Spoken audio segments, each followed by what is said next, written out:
Welcome to the Executive Committee. Hi, Mr. Smith. On 17th February. So, no, wrong date. March.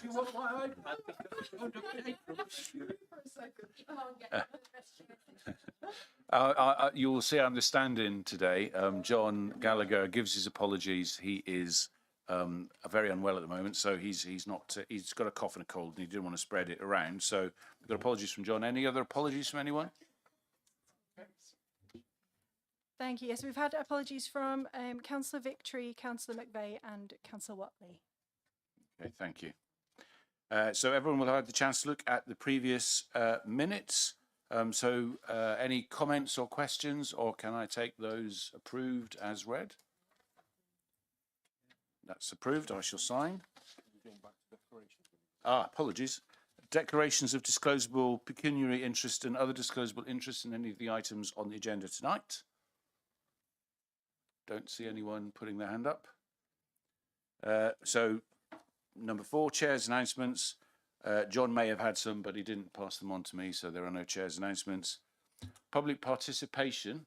I don't believe anyone wants to participate. I know there's interest in some of the items later from some of the councillors, so I'm happy for them to speak at the point that it comes up on the agenda. So we move on to item 6, investment in local business skills, local business and skills, and that is Beverly to introduce. Okay, thank you very much, Chair. Thank you. Right, well, I had got quite a few words to say about this because a great deal of work has gone in by my colleagues from EconDev, and I'm absolutely delighted that both Ian Edwards, our director, and Simon Smith, Head of Economic Development, are here with us this evening. I think the paper is straightforward, but basically this issue hinges around the fact that there is no UK SPF, Shared Prosperity Funding, or Rural England Prosperity Funding available after March 26. And obviously we've been very lucky in this county so far in terms of receipt of those funds. And as the paper indicates, around £1 million was received in the past year to distribute via these two funds. And so our district and the other parts of Worcestershire have been considering, how do we actually tackle the fact now that there is no further funding available to support economic development, and therefore there's a very big gap. And I think it's worth just dwelling on the fact that the funding available in the year 25-26 enabled us to fund a really comprehensive programme of economic investment, supporting 156 people to participate in training, 111 businesses. There were 60 grants distributed, creating 8 jobs to date, and a broad range of events across the district, investing in each of our town centres, because obviously there's been high street focus and tourism focus as well to the funds distributed. So it's really about the ask for 26, 27, 27, 28 financial years, and we're asking for £1 million to be allocated to economic development to the programme as outlined in Appendix A in the papers distributed ahead of today, and to support our economic vision, our council plan, and the regenerative tourism strategy which we've adopted, and the actions within the town plans and the Destination Zero plan. So it's very far-reaching in terms of our objectives, and it will complement and enhance existing provision within the district to avoid duplication and maximise value for money. A few perhaps additional notes. The actual breakdown of the expenditure is set out in Appendix A for the years 26, 27, 28. And I would like to draw attention to the fact that a small part of the funding is for a new course development, manufacturing systems optimization course, which has come out of our high growth forum, and which our manufacturers and very specialist high growth businesses asked for.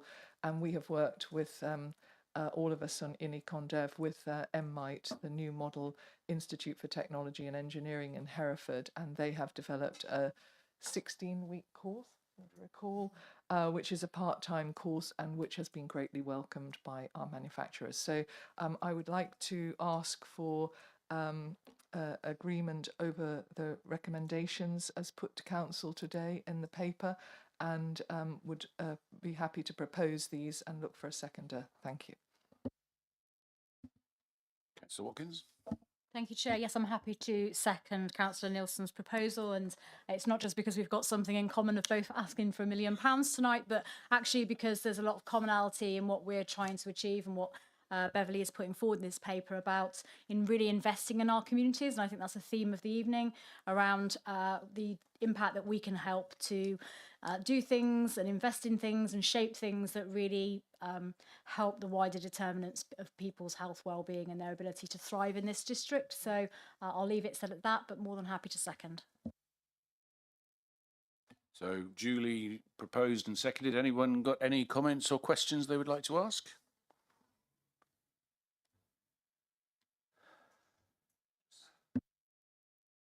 Well, just a very quick one. I obviously really support this. I think it's a really important priority to invest in business growth. It was just a quick question, Beverly, on town centre support grants. I'm assuming that 100,000 is equally covered between town plan delivery and town centre support grants. And is it through a kind of maximum grant allocation for town centre businesses? Is that going to be run based on the same ethos as previous years? Really is my question for that. I'll deal with that. Thank you. Okay. So yes, it will be split broadly. 50,000 towards the grants, our town centre support grant programme. That will run on very similar lines to the way that it's operated this the last 3 years. So the maximum grant will be £2,500. Things like shop fronts or supporting new businesses into our high streets. Those are the priorities around that. The other, so that's 50k per annum for that across all of our town centres. The other 50k is more about activities and initiatives to help deliver our town plan actions. And also various other initiatives that we intend to work with our traders on in each town centre. So that gives us a pot of money, if you like, to be able to do things proactively across each of our town centres over the next 2 years. Thank you. So if everybody is comfortable, we'll take that to the vote. All those in favour? That's unanimous.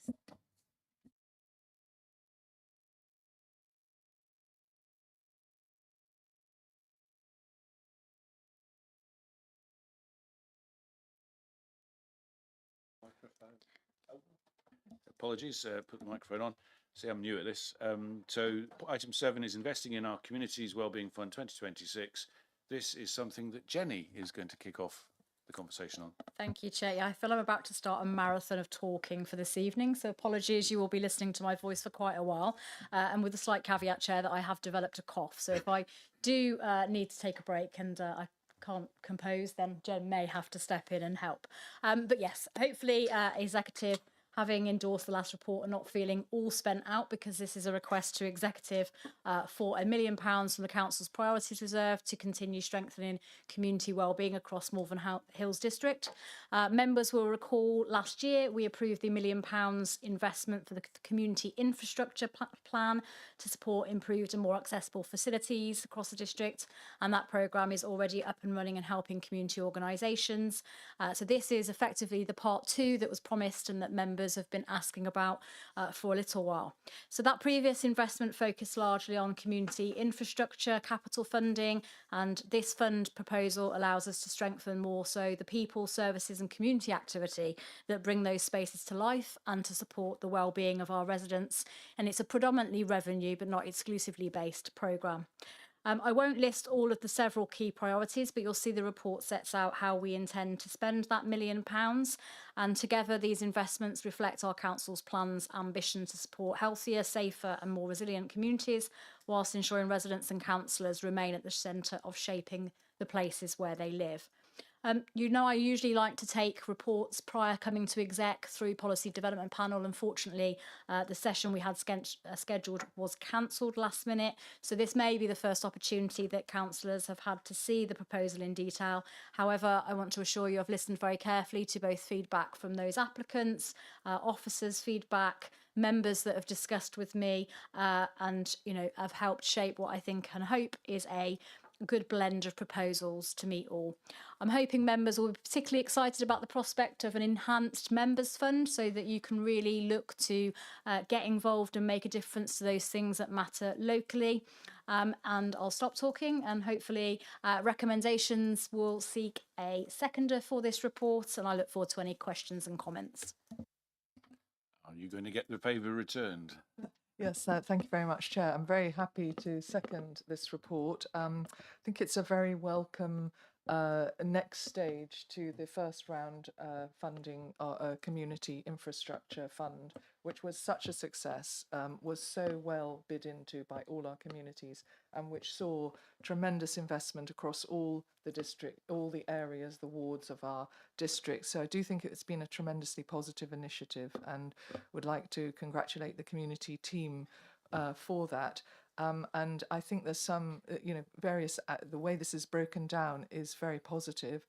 We do know, for example, with community mental well-being, how very stretched that area is within the NHS, and to see this as a preventative early intervention focus, I think is very welcome, as it is something that affects so many people, and especially our younger populations. I think the focus on community action is very welcome, the community hubs and well-being generally. And of course, I couldn't not sort of comment on the ward member budgets and what that will do for all of us to be able to have that little bit more to invest. And finally, with our focus as a town at the moment on the Town of Culture bid, I think the focus on community arts and culture is also very welcome. So I'm very happy to second this and to support the recommendations. Thank you. Brilliant, thank you. Any councillor wish to make any comment? Councillor Wood. Yeah, just a general comment really. I'm really pleased to see this report. I've been one of the councillors who was asking if it would come back again. So I know that some communities were disappointed not to be successful last time. So hopefully they'll be encouraged to rebid. I'm really pleased about the councillor allowance. I'm already being asked to put money into things now and saying, oh, I've only got £1,000. But and actually, I think the whole programme, it's a really broad programme. I think it's super. I'm really pleased to see that we're spending our money wisely. Thank you. Just very quickly, really don't have much to add to that, but I'm particularly, I think, pleased to see, as Beverly has said, the big chunk into community mental well-being of 250,000.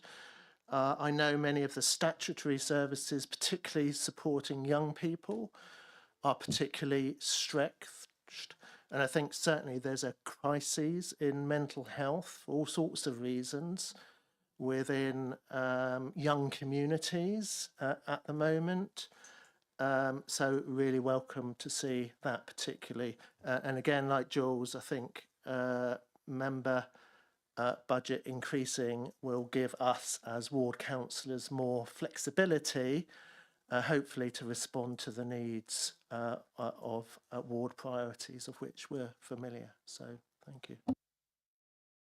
Thank you. I mean, the only comment I would say is, you know, as we drift towards the twilight of this council and as we potentially head for elections next year, if they go ahead, leaving the legacy is one of the key things. So I think this is a really good step. Both this and the last item are a point where we can look back in the future and say that's what we did before we finished. So I'm entirely happy with this as well.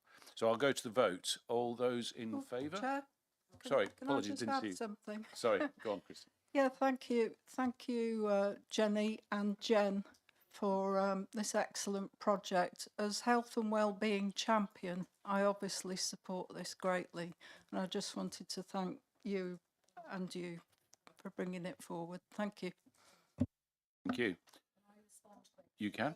Just want to respond and thank everyone's contributions and as Christine quite rightly said, you know, she's very involved in health and wellbeing, and I'm very pleased that a lot of the feedback that I've taken into account when considering priorities has come from Christine and from other members discussing what matters most. I'm particularly struck by being told we're spending the money wisely. I take that as a compliment, but absolutely agree that you know, the biggest legacy that we can leave is to invest in our communities to make them as strong as we can. So I just wanted to end there because this is my favourite report of the evening. Thank you.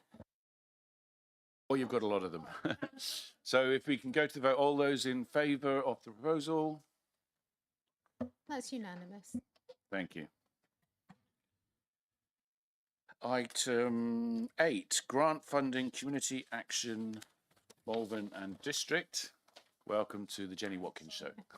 It is indeed the Jenny Watkins Show today, but actually I'd like to think that it's the community show this evening. So, Chair, this builds directly on the item that we've previously considered and as referenced in the report.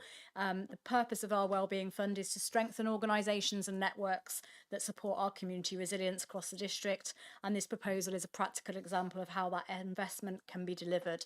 The report sets out a proposal for a time-limited 4-year funding agreement with Community Action Malvern and District, recognising the important role the organisation plays in supporting community wellbeing across our district. It proposes 160,000 over 4 years from the Wellbeing Fund and recognises CAMD as our key delivery partner. Little bit about them, for some that don't know, they are an established voluntary sector. They're particularly important to us, particularly for our rural communities and those that are older living in our area that experience isolation or barriers to accessing services. So it's one of our key community anchor organisations. I think I'll stop there. There's a lot more I could say, but just wanted to mention that. Chair, the proposal represents a practical and preventive investment in the social infrastructure to support our communities to be resilient, and therefore I am pleased to commend the recommendations of this report to exec. Councillor Yes, Wilson. I'm very happy to second this proposal as well, and couldn't agree more with the words that Councillor Watkins has just spoken. I do think it's worth adding just the little bit that's highlighted in the report about the total monetary social value of community action, Malvern and District, at over £500,000, and with those impacts covering health, social, environmental and economic impacts, it's clearly an organisation with a great track record that's making a huge contribution to our area and well worth supporting. So very happy to second these recommendations. Thank you. Shall open that to any other councillor who wishes to make a comment. Councillor Wood. Just the same sort of comment, really. I really support community action. I think it does a fantastic job both around the towns and more particularly in the rural areas. I know several elderly people who use it and several people who need to use it to get to hospital and things. So if this had folded, it would have been a catastrophe, I think. So I'm really pleased to see this come back. I mean, just to echo that, you know, it is run by volunteers, and it is providing a life-saving service in the community. And although we talk about rural, you know, outside of Malvern, I would put our towns, you know, Upton, Kempsey, and Tenbury as rural themselves, because they don't have all those services. So even in my local area, Upton, this is a well established and well supported business service. So happy to vote in favour. So if there's no other comments, I'll go to the vote. All those in favour? That's unanimous. Thank you. Item 9, which is homelessness and rough sleeping, which... It is.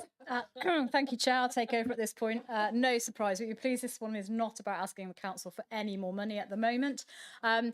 This report turns to another key element of resilient communities, preventing homelessness and supporting people in housing need, which is not only our statutory duty, but actually one of the most important ways we can support the wellbeing and stability of our communities.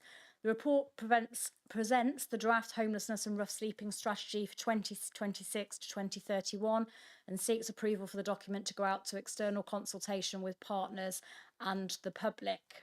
The Homelessness Act requires all housing authorities to maintain a homelessness strategy based on an assessment of local need. And for this strategy, Malvern Hills has worked collaboratively with other Worcestershire authorities to develop a shared approach informed by data, partner engagement, and the views of people with lived experience of homelessness. Members will see a key new theme of the strategy is a strong focus on prevention and early intervention, includes improving our partnership working across services such as health, criminal justice and social care, strengthening support for people at risk of losing their homes, and improving the quality and availability of our temporary accommodation. Strategy also recognises the importance of tackling wider causes of homelessness, including financial hardship, access to affordable housing, and the need for people to sustain their tenancies wherever possible. Subject to approval tonight, the draft strategy will be published for a 6-week consultation period with feedback helping to shape the final strategy and local action plans that will guide delivery over the coming years. So whilst this strategy provides a clear framework for how we will continue working with partners to prevent homelessness, support those in housing need and ensure that the actions that will come off the back of this strategy once adopted are key. And I'll leave it there. I look for a seconder again to support this important piece of work. And I look forward to any questions and comments. Mr. Wood? I'm happy to second again, fantastic thing to initiative and to update it. And actually, I think the preventative side of it is so important.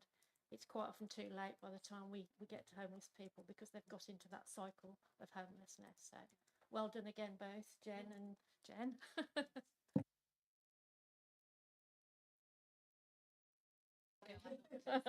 Chair, can I just add, apologies, Pete and Laura, I did spot you and should have said, and if I can just apply a blanket big thanks to all of the officers that work so hard across up my portfolio for the evening, it will save me forgetting again. Apologies.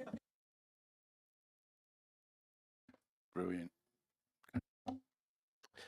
Yeah, I think this is a great strategy. I'm particularly keen to see here the aim to eliminate unlawful use of B&Bs, which has been, I think, a perennial problem, and improving kind of quality of temporary accommodation. I again think the focus on prevention is really key, and strengthening support for people at risk of losing homes. Obviously, you know, there are still lots of empty buildings across the district. I know the housing team on this, and hopefully some of the kind of community actions, supporting organisations, helping homeless people, rough sleepers, will also underpin this strategy. Just a quick question, I suppose. Do we have any up-to-date figures? I know the aim is to halve long-term rough sleeping across the district. What do we have any figures for long-term rough sleeping at present day?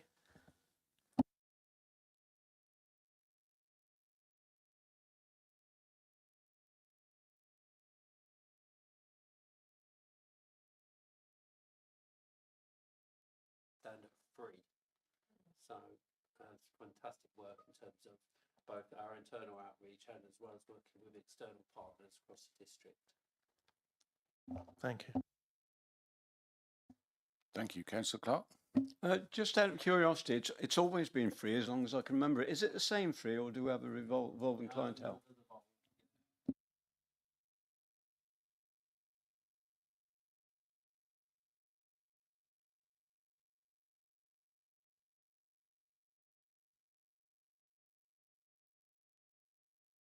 Councillor Nielsen? I'd like to echo everybody's congratulations on our strategy and building on the local government outcome framework, I think it's referred to. So it's really good, and as everybody has commented, the focus on prevention rather than post homelessness action. I was very interested in the strategy in the reference to people leaving prison, and obviously that's a particularly challenging area, and we do have prison presence in the county. And so I just wondered, how that is working, and if you could say a few words about it, perhaps.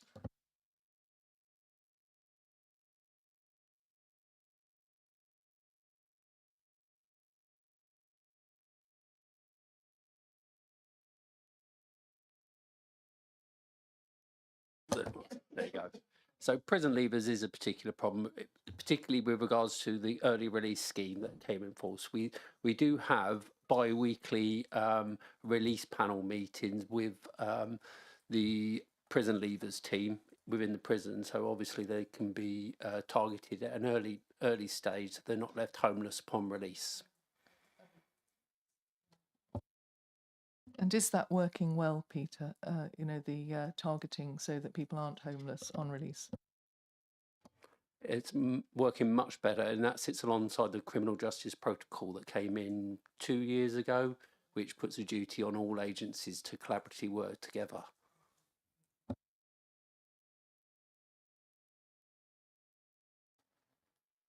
Okay, no, that's great.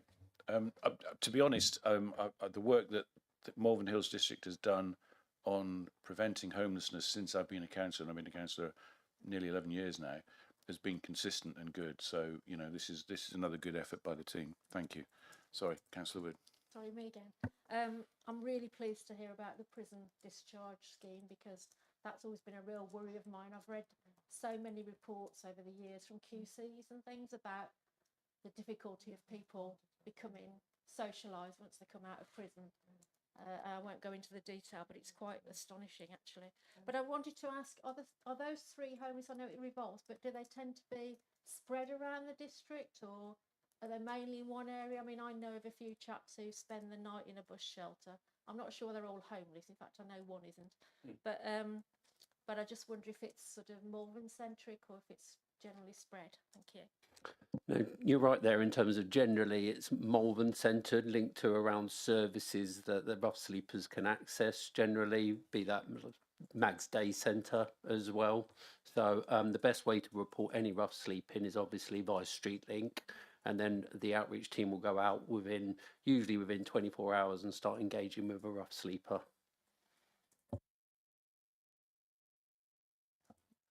Chair, if you can just indulge me one more moment.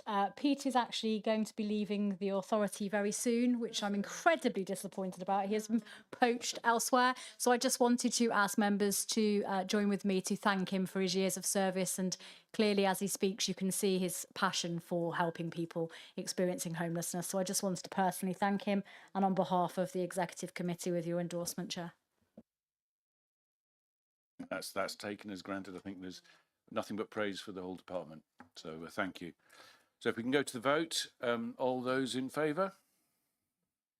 That's unanimous. Thank you. So, transfer of the sports and community facilities, West Worcestershire Urban Extension, item number 10. This was one that John Gallagher was going to be talking to, but as you will recall, John is very ill, so it's a shared portfolio responsibility with, Councillor Watkins. Thank you. Yeah, I did try, but something told me to make some notes anyway, just in case. So this report seeks approval for the council to accept the transfer of the new sports and community facilities at Martley Road, Lower Broadheath, which are being delivered as part of the West Worcester Urban Extension Development under the Section 106 agreement associated with that planning permission. Facilities will include a full-size sports hall and various other great facilities, creating an important new community asset for residents of the development and the widening surrounding area. Port is asking members to approve the transfer of the facility to the council to ensure it remains a publicly accessible community asset with long-term stewardship and coordinated delivery of community leisure services. And therefore members are also asked to approve a variation to the council's existing leisure management contract with Freedom Leisure, enabling them to manage the facility on an interim basis once it's transferred. This will provide us with a practical solution that ensures the facility can open and operate pretty much immediately, while maintaining alignment with the council's wider leisure provision ahead of the planned reprocurement services in 2030. Importantly, the facility was delivered at no capital cost to the council, with an estimated build value of around 9 million, alongside a 2.4 million contribution towards future maintenance and improvements. So, Chair, accepting the transfer of this facility will secure a significant new community and leisure asset for current and future residents, while supporting our wider ambitions to promote health and wellbeing and community activity across the district. And therefore, I'm pleased to present to Exec, and I seek a seconder. I'm going to second that actually, on behalf of John. I mean, this is the positive side of getting additional housing. The downside is, you get additional housing and you eat into the countryside. The positive side is that you get better facilities, and this is a good way to make sure that this public facility stays in public ownership. I think we should do more of this, if I'm honest. Look at extending more services through Section 106 monies. This is a fantastic opportunity, and I'm happy to second it. Happy to throw it open to comments from Mr. Harrison. I'll come to you. Thank you very much. Yes, a very interesting paper, really, this. I do have some queries that I'd like sort of hopefully to try and get a little bit of answer to. There isn't obviously a full document there. We've just got sort of an extract of the document and terms and everything like that. I assume somewhere in the final document there'll be we will be responsible for everything within the red line area, because although there's a red line on the plan, it's not mentioned at all in the documentation. Obviously that worries me a little bit. The other thing that worries me a little bit is that the developers are going to pay for maintenance for the first year. Now, I'm not a cynic, but I'm sort of very apt that houses don't normally go wrong in the first year, and various facilities don't go wrong in the first year. Hopefully they're built to sort of matter. It seems a very, very short space of time to have a 1 year maintenance agreement. I don't know what other people feel. And the other thing is, although it doesn't say, but I assume that the car park is included.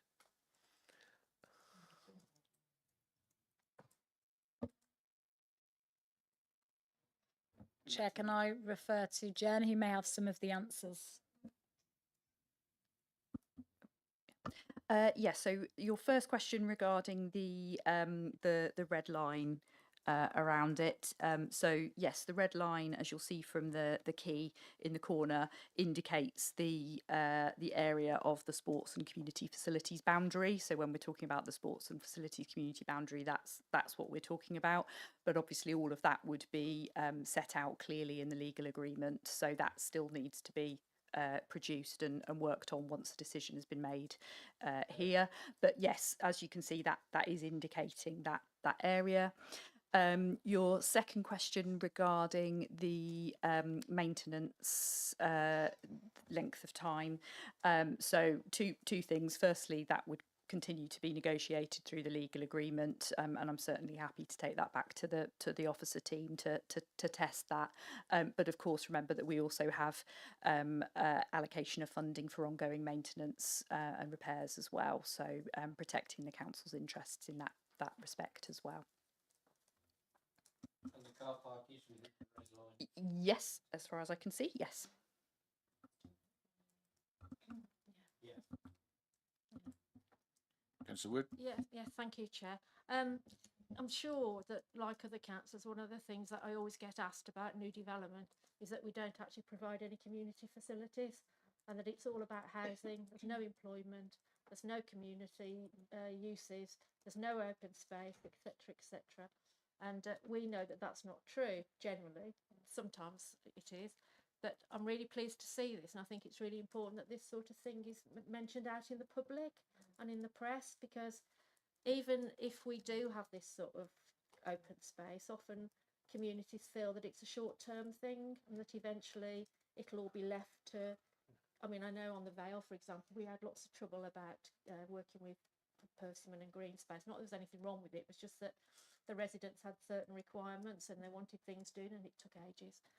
And now, of course, that's Freedom Leisure, the community centre. So I think it's important that this sort of thing gets out in the public, that we aren't just about building houses, we are about actually providing balanced communities and looking after them in perpetuity, or more or less perpetuity. So thank you. Councillor Clark. Being the nearest councillor to be where it is, I ought to say a couple of words. It's obviously there's going to be at least, I think, 3,000 houses in Broadheath and Rushwick together, and this will be virtually on Rushwick's doorstep. And of course, there's massive houses at Martley that are being built, and we've had quite a few in Hallow. So the new needs to be met. There's certainly a great shortage of sports pitches in that area. I know to my knowledge and some cost to our village. And it seems very much to me, I hate these things where you do get these trusts normally set up. There's no long-term assurance for the community, whereas something of this seems to be far more concrete in its nature. And I think it obviously makes sense to vest it for a short part contract so that all the contracts can be negotiated together later on. So I think this all makes total sense. Thank you. If there are no other comments, I will go to the vote. All those in favour? That's unanimous. Oh, fantastic, thank you. This one might be, you can have a break. Item 11. Sorry? So Forest of Dean District Council revised draft local plan consultations. This is MHDC's response to the consultation. I shall leave it to Councillor Harrison to introduce. Thank you very much, Mr. Chairman. First of all, I've got to apologise because, as you can see, I have an iPad in front of me, which is no longer working. I've been to IT today, which are no longer working, and to various other people, but nobody seems to be able to do anything with it. So I'm coming in on Thursday and they can have a look and sort it out. So I've got a few notes and then everything else I was going to do off the iPad, but obviously it's good to make some notes. This is a very interesting topic, really, because it's a development that is inside our area and also outside of our area. It's by Red Marley. Some of it is within Red Marley, some of it is within Malvern Hills, and the majority of it is within the Forest of Dean. This is a similar thing that we've done ourselves to do with the SWDP revision.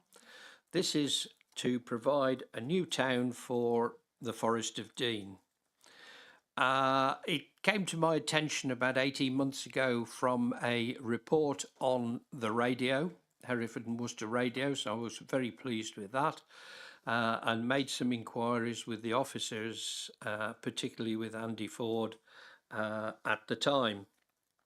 And he wrote a very good report back to the Forest of Dean over, I think it was a section, Regulation 16 progression.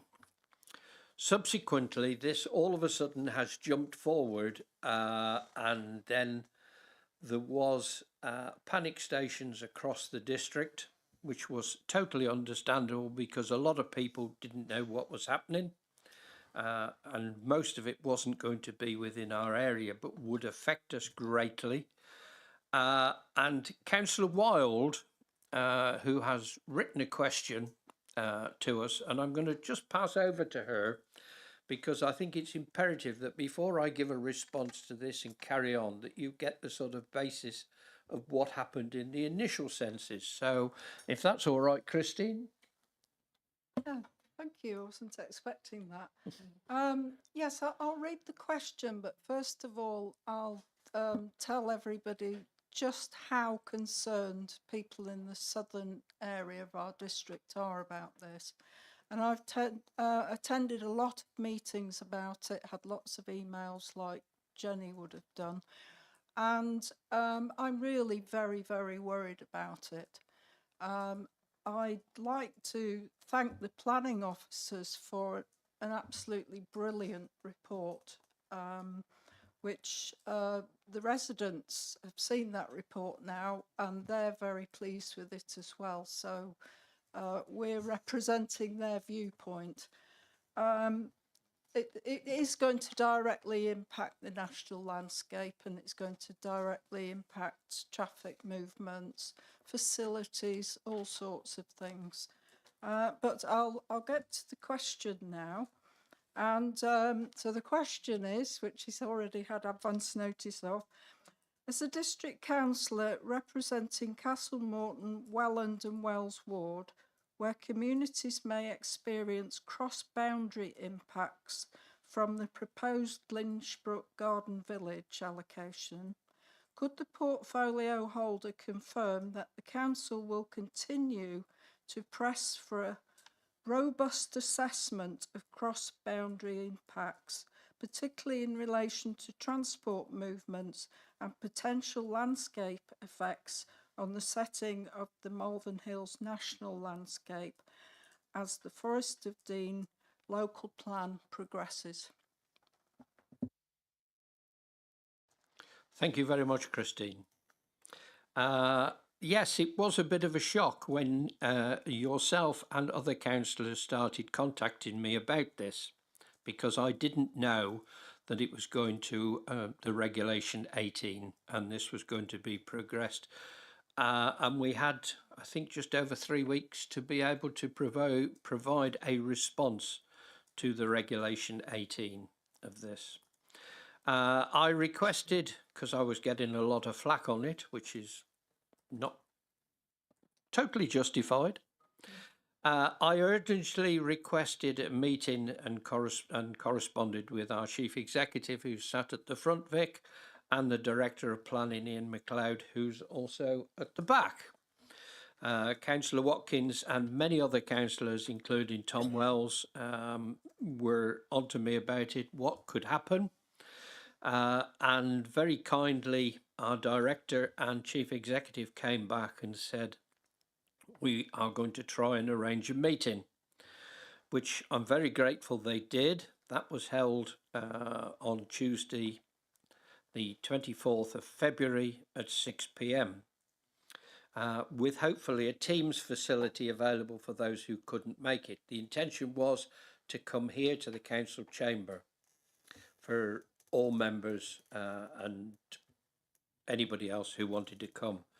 The various parish councils, all members were, and most of the parish councils were informed, and very good, it was a very good turnout.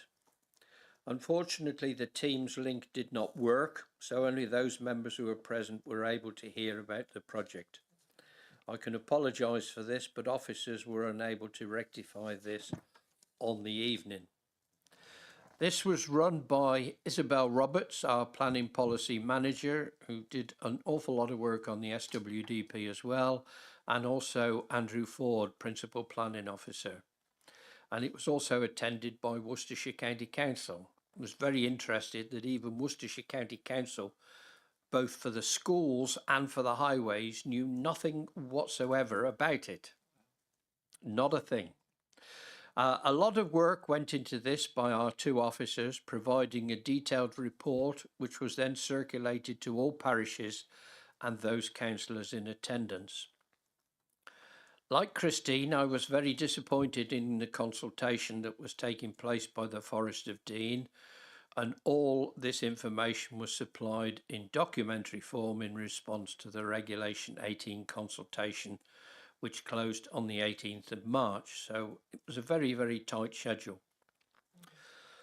Our officer's report, I think, was absolutely outstanding. And so far, I haven't heard anybody have any complaints whatsoever about any word or sentence within this report.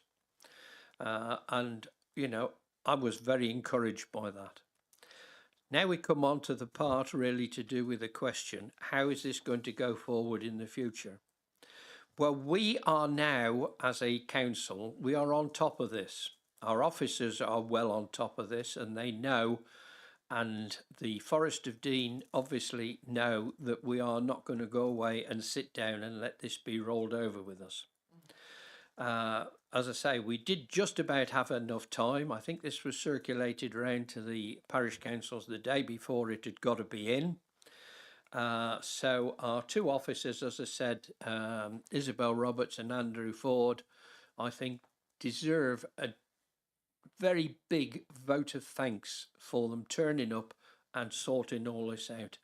I've never seen officers at the front of any meeting, and that includes everybody who works for our council.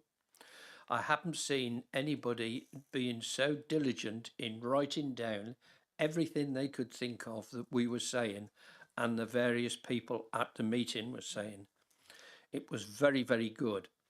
Now, this is obviously going to be a very serious concern unless it's thrown out, maybe thrown out by an inspector, because to not be consulted, for nobody really to be consulted, County Council Highways not consulted, the schools not consulted, basically everybody concerned, nobody was consulted, nobody knew about it. I don't think Vic knew about it, did you, Vic? No. Before it came thing. So I think we have done a fabulous job. I hope that we can continue doing a brilliant job on this if it comes back again. And I know that Jenny and Tom Wells, Jenny Watkins here, Councillor Jenny Watkins and Councillor Tom Wells, and I'm sure Councillor Christine Christine Wald, will not let this matter drop, and I hope they don't. I do ask, though, that, you know, if all of a sudden somebody hadn't contacted me, there wouldn't have been a meeting. We just about had enough time to sort it out. So if you get these meetings that are going on and they bear resemblance to what is going to happen within Malvern Hills District, then you must inform people. If it's not me or other portfolio holders or other councillors, then it could go under the radar. So please, please, I insist, very big word to say at a meeting, I insist that you contact other councillors to get this going forward. It is absolutely critical. If this had not been done within that sort of 3.5 week period, I dread to think what would have happened.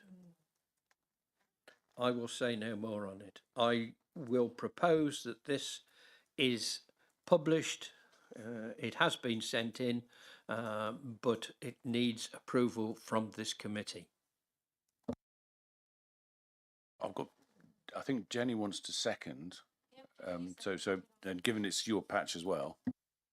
Yeah, thank you, Chair. Yeah, I know I absolutely do wish to second this report and just echo what's really been said already. So to labour the point that, you know, this is a ludicrous proposal that was nearly through the back door in terms of complete lack of consultation or awareness for the size and scale of the development to establish once we had contacted Councillor Harrison that we actually hadn't been formally notified or invited to comment as an authority, although, you know, as district councillors, nor were we or any of the parish councils in the local area. So yes, as the, you know, ward member speaking on behalf of those affected in the Longdon ward, which you know is a category 4 open countryside area that we seek very desperately to protect, is outrageous. I want to pick up on exactly the point that Councillor Harrison said around the quality of this report. It has been circulated far and wide across many areas in Gloucestershire and Worcestershire. And in fact, the day after its publication, I turned up at one of my parish council meetings and they waved it at me and they said, before I even had a chance to read it, isn't this a fantastic document? So I think absolutely, and I've not had one person like David say to me that they could pick fault with it. So really to commend our officers. And to commend them also for the process in which they undertook that, because although I didn't get to make that meeting in person at the end, really good feedback from that, and just the fact that we took the time to put that together and invite parish councils representing residents to come in, hugely valued. I think that tells you everything about the way in which this council conducts themselves, and I'm really proud of that. I won't go into the details of course, why I oppose it, because it's all very well set out in that document.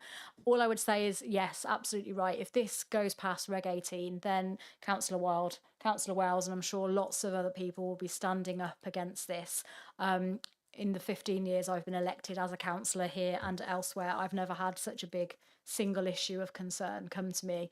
And when I say that I cannot leave my house, go to the school gates, or look in my inbox about there being a Glinchbrook email, I am hoping that what has happened so far by everybody's efforts is enough to see it into the long grass, no pun intended. But yeah, just to absolutely give my endorsement to this and thank everybody. I look forward to anyone else's comments. Vic wants to have a quick word, and then I'll come to you. Just to clarify, the deadline is tomorrow, and we'll be sending it in tomorrow, subject to the decision tonight. So the consultation hasn't yet gone in, but it will go in tomorrow. And sorry to hear about David's IT issues. The IT team is definitely working well. If you make an appointment, I'm sure they'll sort it out, David. Councillor Woods. Yeah, on behalf of Natalie, who's not here, could I just say that Natalie did actually contact the leader of Forest of Dean because she was doing some LGR work over there. So, and obviously there's a green link, which I won't go into, but there we go. We did get a reply. I got the feeling that the leader was quite frustrated. But anyway, I was going to ask Ian, actually, this is my main point. Ian, do you know what went wrong in terms of us not being consulted, or was the due process actually followed?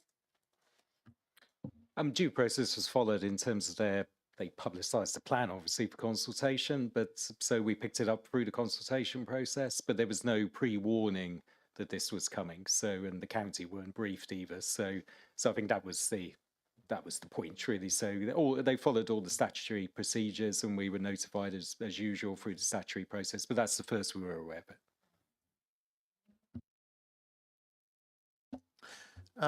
Yeah, just want to echo what's already said, really. I think this is an excellent paper. I think the site and location of this development is absolutely ridiculous in open countryside. I'm not going to go into all the details, as already said, with why, but I think just to highlight that our biggest asset in the Malvern Hills is the national landscapes, and it will have significant implications, particularly on the southern side of the hills, which actually, from a nature conservation perspective, is a quieter side of the hills. And I don't think there's been any consideration at all on the impact of our national landscape in terms of visitor numbers, traffic numbers, and the implications that will have on the National Landscapes team as a result. I know the National Landscapes team have or are about to submit their own response to this consultation, but I hope together that we can ensure that this development does not occur. Councillor Well, did you want to come back on anything? Well, yes, just to thank Jenny for what she said, because as ward councillors, we've seen the campaign building. But one of the things that's just recently happened is this has actually made the national press. So, you know, it's really getting a huge story. But at one of the meetings I was at where Councillor Wells was attending, he said that although they hadn't been informed, they're doing their very best to make a response as well. I was disappointed to talk to Malvern Hills Trust this morning, and they said they hadn't been asked, but they weren't intending to respond. So I tried to encourage her to make a response overnight for the deadline tomorrow. I'll just leave that there, that comment. I mean, the only thing I would add is, having read through the comments about how we think they should have done their planning better, I think it actually reflected well on our composition of the SWDP. So the development at the Worcestershire Parkway, for example, includes all the joined up thinking that's missing from the Glinchbrook one, the infrastructure, the link to housing and retail and even you know, the suggestion that we might also build on the edges of other areas. Well, we're building at Mytton, but we're doing that in full consultation with the Tewkesbury Borough, and trying to leverage their facilities and work with them. So, you know, I also think it's a great report, but I also think it reflects well on how well we did the SWDP. So I'm going to go to the vote. All those in favour of endorsing the report and submitting? That's unanimous. Thank you very much. Okay, so you can get a bit more of a rest now, Councillor Watkins. So item 12, air quality SPD approval to consult. Councillor Harrison. Thank you very much. This is a consultation document to go out for 5 weeks. I think it's 5 weeks, doing this by memory. Obviously comments will come back in. We don't have a lot of very high sort of air consultation places within Malvern Hills, not as many as they do in Worcester. And it's a similar document that is going out to everywhere. If anybody has any questions, Ian is here, still here, that's all right, hasn't gone yet. Be able to sort of comment on this, as I say, because I haven't got the report, can't get it onto my laptop. I was quite confident that I wouldn't need to have to say much anyway. So I propose that this goes out for the 5-week consultation. And it is 5 weeks, you're absolutely correct, well remembered. So do we have anyone who wishes to second the report? Councillor Woods? I'm happy to second. I mean, they're very important, the air quality work that we do. So yes, I'm very happy to second it. Any comments? Yes, Councillor Driscoll. Yeah, just a very quick one. Obviously, support this, and I've had a bit of a read through it, and obviously, a lot of the air quality relates to transport, to housing design. Obviously, moving away from fossil fuel-based systems will help with that. I did have a quick question. Based on a number of inquiries I've had from my own ward residents around the issue of solid fuel fires, got to be a bit careful because I've got a wood burner myself, so I don't want to shoot myself in the foot. But it is an issue, burning particularly very green wood, and obviously wood burning fires are becoming very popular, and particularly in high residential issues. I couldn't see anything specific on that, but I know they emit quite high particulate loads with various noxious chemicals. I just want to ask the planning team whether that has been considered here. I see kind of frowns from the planning team. I don't want to add to your work, but I just want to flag it because it has become a particular, you know, bonfires are an issue, but it's not a planning issue. But increasingly, I've had at least, I think, 3 or 4 residents over the last 12 months or so complaining about their residents' wood-burning stoves and the smoke creating and how that's impacted on neighbourhoods.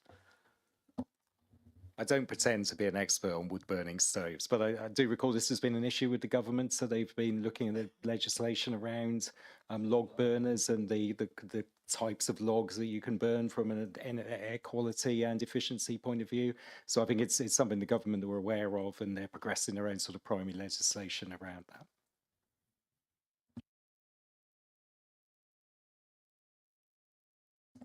Any other questions, or are we happy to send this out for consultation? All those in favour of sending out for consultation for 5 weeks? That's unanimous. Thank you very much.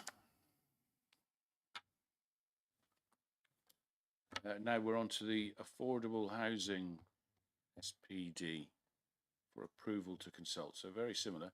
Can't remember, is this you or you? It's you. Excellent.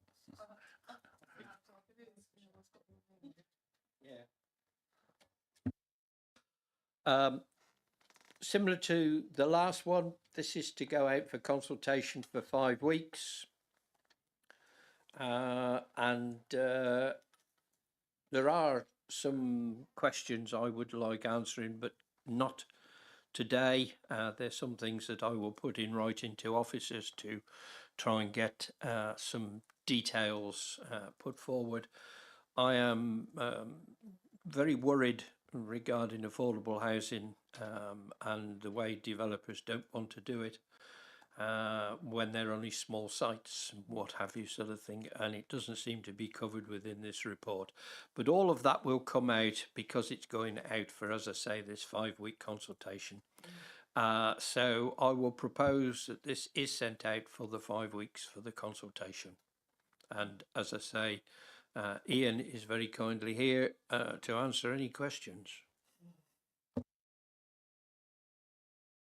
Councillor Wood? I think you probably need a seconder, do you, for this? But yes, I'm happy to second. But also to say that these SPDs are really important in terms of providing guidance underneath the SWDPR. So really the devil's in the detail with these, and there's a whole raft of them going to be coming forward, I think, across the 3 councils.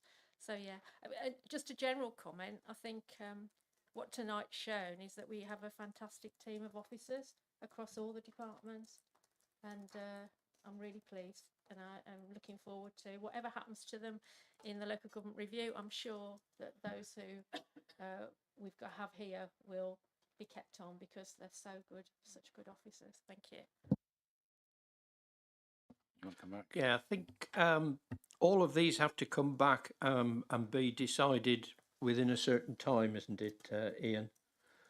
Yes, the reason why these are all coming together now is the government have proposed the abolition of SPDs under the new NPPF. So anything under the old system needs to be in place by the end of June. So the key SPDs, we've updated them quickly, like air quality, affordable housing, obviously the building regs one as well, which we'll come on to next. But the aim is to get the key documents updated. So when we adopt the SWDPR, the SPDs will be saved alongside those. So we'll still be able to apply those then in terms of decision making going forward.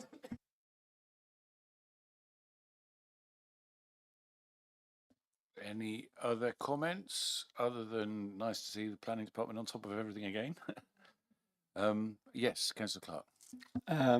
Just a general thing. On the last item, we saw how top-down planning, imposing numbers on areas which aren't really suitable for it, bring awful results out. And I can't think anywhere in Forest of Dean, to be honest, where they'd put it where you mightn't query, but it was a bad place to put it, and it's definitely not sustainable. I mean, that was the main thing about that community where they want to build. It's not sustainable. At the same time, we could actually get some top-down policies on what you're dealing with now. It should be a national thing that we shouldn't have to rely on local policy for low-cost housing. The same for the eco, having solar panels on top of roofs and things like that. We shouldn't have to rely on local policy. That should already be built in as a... Sorry, it's a rant, I realise that. But we should really have these as a nation, because if we want a good, sustainable nation, then that's where it needs to come from. We shouldn't be fiddling around with one policy here and one policy there, because most of them would be pretty transferable. Did you want to come back on that, or? Probably, well, it's just a note to comment, obviously, but obviously got the NPPF, which sets the national planning framework, so that does talk about affordable housing, but this is the detail of sort of how we see affordable housing being delivered at a local level. So it's on-site provision, how we see the sites being, affordable houses being delivered amongst wider developments, as well as how we work out the tenure mix, etc. So it's just adding that level of detail beneath the SWDPR, which obviously is still a fairly high level policy that applies across the district. So I'd say it's some more sort of local guidance that we're looking to deliver here. I think one of the challenges is if you have national instruction, it tends to follow where the majority of people live, which is urban areas. The ability for us to put in some variation on some planning to reflect our particular rural areas, particularly given the Malvern Hills area, is something that I'd like to see protected, but I'd also like to see the inspectors listen to where they get that local input and use it appropriately. So if there are no other comments, I'm happy to go to the vote on putting this out to consultation. All those in favour? That's unanimous. Thank you. And then item 14, the last of the triumvirate, triplets. It's triplets. The SPD for sustainable buildings and construction. Thank you very much, Mr. Chairman. Exactly the same as the previous ones. It's due to go out for consultation for 5 weeks. I don't know why we've got 5 weeks all of a sudden. We've normally had 6 weeks in the past for most items. I think Ian's already answered that question around getting it in before the MPP. Well, yes. And I think the minimum is 4, so, you know, sort of thing. But yes, this is another one of those SPDs that we have to get done and dusted. Otherwise, we'll tend to lose out on a lot of items as well. So I would like to propose that this goes out for consultation for the 5 weeks. Do I have a seconder? Councillor Driscoll. Yes, mix it up a bit. Anyone want to comment on this particular SPD? In that case, I will go straight to the vote. All those in favour? That's unanimous. Thank you. Item 15 is me, I think. That's a novelty. So this is the consultation around introducing new licensing fees. So I'm just scrolling through all the pages. Too many SPDs in here, David. Sorry. Got some more coming. So basically, the legislation allows us to recover our reasonable costs in implementing the checking and validation of various licensing activities. Here, what we've identified is we've got some gaps on where we can bill people for these. So therefore, we are putting forward the opportunity to introduce these new fees. Do make sure that you know that some of them are to do with animal husbandry and some of them are to do with human husbandry. I made the mistake of wondering why you would be piercing animals, but I've realised that that was a mistake on my reading. Still scrolling through the SPD. So the key. So it's the dots. So the first bullet is the new franchise fees for animal licenses. So that's the new application fee, the variation fee, and an inspection fee. And then there's a separate set of bullets. It's not a follow-on to say variation fee for new services such as skin piercing and tattooists, and then an administration fee. So the administration fee is to cover if somebody kicks off an application and then withdraws it, but we've already incurred some cost. So, so I think this is to implement it, isn't it? Not consultation. Yes. So this is not a consultation. This is to go straight into implementing it. Happy to answer any questions with my esteemed colleagues. Niles there, but I'm happy to propose from the chair and looking. Yeah, second that. Councillor Harrison seconding. So any comments, questions or queries? Niall has stayed till the end.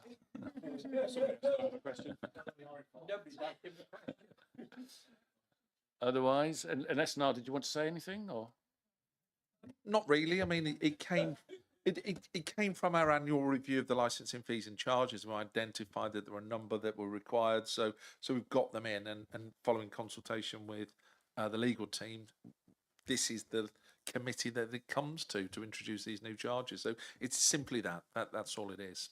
So it's about and braces, making sure that we are cost recovering our licensing service. If there are no other comments, I'm happy to go to the vote. All those in favour of approval? That's That is unanimous. unanimous. Thank you. So the last item does include a privileged information. So you will have had the privileged information.